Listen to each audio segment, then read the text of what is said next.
Hello friends, இன்றைக்கி புளி சாதப்பொடி எப்படி செய்யணும்னு பார்ப்போம் வாங்க. ஒரு ஸ்பூன் வெள்ளை உளுத்தம் பருப்பு, ஒரு ஸ்பூன் ஜீரகம், ஒரு ஸ்பூன் மிளகு, 2 ஸ்பூன் வேர்க்கடலை எடுத்துருக்கேன், 1 ஸ்பூன் கடலப்பருப்பு, வெந்தயம் மட்டும் கொஞ்சம் கம்மியாக, 1 ஸ்பூனுக்கும் கொஞ்சம் கம்மியாக எடுத்துக்கோங்க. ஜாஸ்தி போயிட்டுனா கசக்க ஆரம்பிச்சிடும். புளி இந்த அளவுக்கு எடுத்துக்கோங்க. புளிப்பு கொஞ்சம் சாப்பிட்றவங்களா இருந்தால் இன்னும் கொஞ்சம் புளி சேர்த்துக்கோங்க, அவ்வளோதான். அப்புறம் கொஞ்சம் கல் உப்பு, கொஞ்சோண்டு மஞ்சத்தூள் வச்சுருக்கேன். ஃபஸ்ட்டு கடலப்பருப்பு போட்டு வறுத்துக்கணும். கடலப்பருப்பு வறுத்துக்கிட்டே இருக்கக்குள்ளே உளுந்தை போட்டுக்கணும். உளுந்து கொஞ்சம் வறுபட்டு வந்தோடனே வெந்தயம் போட்டுக்கணும். வெந்தயம் வறுபட்டு வந்ததுக்கப்புறம் மிளகு சேர்த்துக்கணும். நான் 1 பை 1 போட்டு அப்படியே வறுத்துக்கிறேன். நீங்களும் அது மாதிரி வறுத்துக்கோங்க. இல்லை இப்படி சரியாக வரல அப்படின்னு பயமாக இருக்குது, கறியிடுமோ அப்படின்னு பயம் இருந்துச்சுன்னா நீங்கள் தனித்தனியாக போட்டு வறுத்துக்கோங்க. மிளகு வறுபட்டுருக்கக்குள்ளே ஜீரகத்தை போட்டுறணும்.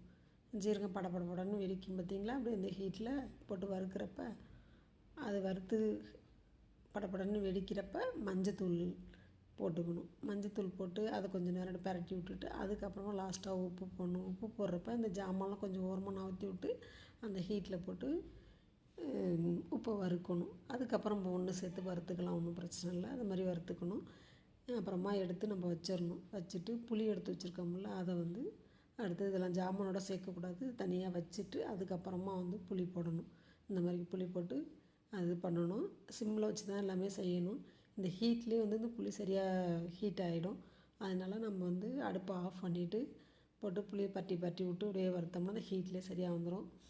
ஆறுனதுக்கப்புறம் அந்த அரைக்கிறதுக்காக வறுத்து வச்சுருக்க தூள், புளி எல்லாமே ஒன்றா சேர்த்து மிக்சியில் கொஞ்சம் கொரகொரப்பு தன்மையாக அரைச்சிக்கோங்க. ரொம்ப நேவாகவும் இல்லாமல் ரொம்ப கொரகொரப்பாகவும் இல்லாமல் நடுப்பரவாக அரைச்சிக்கோங்க. இது தாளிப்புக்காக 2 வரமிளகாய் எடுத்திருக்கேன். கடலைப்பருப்பு 1 ஸ்பூனு, வேர்க்கடலை 1 ஸ்பூனு, கடுகு உளுத்தம் பருப்பு, கருவேப்பிலை, பெருங்காயத்தூள் வச்சுருக்கேன். ஃபஸ்ட்டு மிளகாயை போட்டுக்கணும். அதுக்கப்புறம் கடலைப்பருப்பு, அதுக்கப்புறம் வேர்க்கடலை, அதுக்கப்புறம் பெருங்காயத்தூள், அதுக்கப்புறம் கடுகு உளுத்தம் பருப்பு, லாஸ்ட்டாக தான் கருவேப்பிலை போடுறோம். இதெல்லாம் வறுத்து வைக்கிறப்ப அப்படி ஒரு வாசம் அடிக்க பாருங்க, செம்ம வாசம் இருக்கும். இதோடு சேர்த்து அந்த தூள் அரைச்சிருக்கோம் பார்த்திங்களா, அதையும் சேர்க்குறப்ப அப்படி ஒரு வாசம் இருக்கும். தூள் சேர்க்குறப்ப அடுப்பை ஆஃப் பண்ணிட்டு அந்த ஹீட்லேயே போட்டு பரட்டி விட்டிங்கன்னா செம்ம வாசமாக இருக்கும்.